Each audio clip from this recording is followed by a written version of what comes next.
Je viens de faire un truc pas intelligent. Déjà, ma valise elle est remplie, mais j'ai acheté tout ça comme make-up et skincare à Bali. Parce qu'en fait, il y a plein de marques coréennes et plein de marques indonésiennes, mais en plus, c'est pas cher. Franchement, pour tout ce que j'ai eu, 230 €, ça va. Genre, chez Sephora, ça aurait été 6 produits. Et là, on commence avec les pads de la marque Mediheal. Par exemple, sur YesStyle, c'est à 27 €. Là, je les ai eu à 18 €. J'ai pris le peeling parce qu'en ce moment, j'ai plein de petits boutons. Ensuite, j'ai pris ça. Ah, ça, c'est japonais. C'est un nettoyant. C'est super connu, genre Nayan de Twice, elle l'utilise. J'en ai pris 2, ça c'est pour les peaux acniques et ça c'est de l'argile blanche. J'ai d'autres pads de chez Mediheal, celui-là c'est au rétinol, encore une fois c'est pour lisser la peau. 3 masques tissus pour le visage de la marque Cosrx, c'est pour le glow. Alors ça c'est très intéressant, c'est un spray de collagène. Comme c'est un spray, c'est hyper léger, tu peux en remettre toute la journée. Et en gros, ils disent de l'utiliser dès que tu sens que ta peau elle est sèche. J'ai pris cette crème que je vois beaucoup en ce moment, Axis Y. Je connais pas du tout. Donc ça corrige les taches noires et ça illumine la peau. Vraiment cette crème je la voyais partout sur TikTok. 18 € pour des gros pots comme ça avec 90 pads, ça vaut trop le coup. J'ai pris du Maybelline parce que je ne connais pas du tout ces deux mascaras là. Je les ai jamais vus. Bien évidemment j'ai acheté Ellipse. Alors ça c'est la marque numéro 1 en Asie. L'huile pour les cheveux. Genre tout le monde jure que par ça ici. Ensuite j'ai acheté ce fond de teint Do It. C'est la marque, c'est Do It. Et vous vous doutez bien que c'est un fond de teint glowy. Ça se présente comme ceci. Bon, bien évidemment, vu que c'est asiatique, on n'a pas 90 000 teintes non plus. Ensuite, je me suis pris ce blush. La marque, c'est, je sais même pas, Tender Touch, je crois. C'est un blush dégradé, en dégradé. J'ai pris le bronzer parce qu'il est en crème. C'est Creamy Butter Bronzer. Ensuite, j'ai pris une base de make-up en spray et qui donne un effet glowy. La marque, c'est Studio Tropique. Alors ça, je connais pas du tout. Je pense pas que ce soit coréen. Ça, pour le coup, je pense que c'est indonésien, ouais. Indonésien. Et pareil, les blushs, c'est indonésien aussi. Sinon, le reste, c'était coréen. Et en fait, je trouve intéressant, c'est qu'ils disent que c'est une base. D'habitude, les sprays, tu les mets à la fin. Et là, ils disent vraiment c'est en base, en mode doux. J'ai acheté ça, c'est pour les règles. En gros, c'est quand t'as mal au ventre, tu mets ça, ça va venir réchauffer, ça va venir donner de la chaleur. Et du coup, apparemment, ça apaise les douleurs de règles. J'ai hâte de tester parce que moi, j'en ai de ouf. J'ai pris un masque japonais.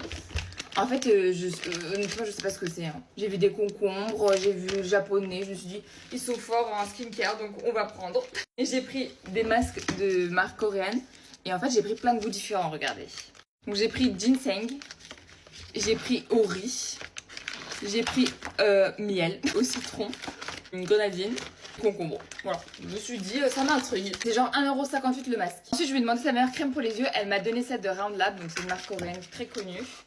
Hâte de tester. Moi j'avais déjà le cleanser et la crème. Franchement j'étais contente, donc on va voir ça. C'est un gel peeling de la marque Phytonicide, je crois. Et quand je l'ai essayé là-bas, j'étais choquée de l'effet immédiat. Regardez comment ça va immédiatement. Vous voyez?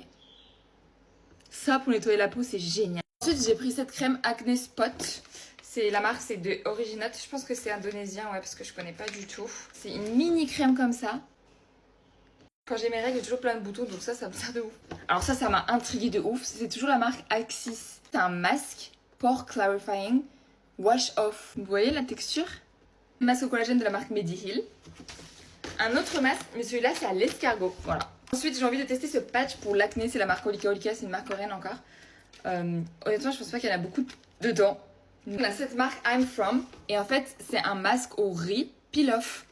Et genre quand tu l'enlèves t'as une peau glowy de ouf. Enfin, il y avait ça sur l'image, tu sais, en publicité dans le magasin. Moi j'aime beaucoup les masques au riz, donc franchement j'y crois. Là, pareil, je trouvais ça génial. En fait c'est un stick en argile pour la sous forme de tube, mais là c'est en stick. Du coup tu peux l'appliquer directement qu'aux endroits où tu as besoin. Super pratique. Ensuite en make-up on a ça. C'est un gel pour les sourcils. Enfin, on dirait qu'il y a un savon en bouffe. Et honnêtement, ils ont pas trop les sourcils épais les coréens, donc je sais pas si ça va tenir sur mes sourcils épais. Mais à tester. Super intriguant, non? Enfin ça je l'ai pris, c'est la marque Rosé All Day. Et c'est parce que c'était écrit numéro 1 en mascara, en termes de mascara. J'ai pris celui pour la longueur. Moi de toute façon tu m'écris numéro 1, j'achète. J'ai hâte de tester ces pâtes parce qu'en ce moment ma peau avec la crème solaire elle est trop grasse et du coup il y a plein de boutons. Et voilà, c'est la fin de ce haul, j'ai hâte de tout tester et pouvoir vous donner un avis.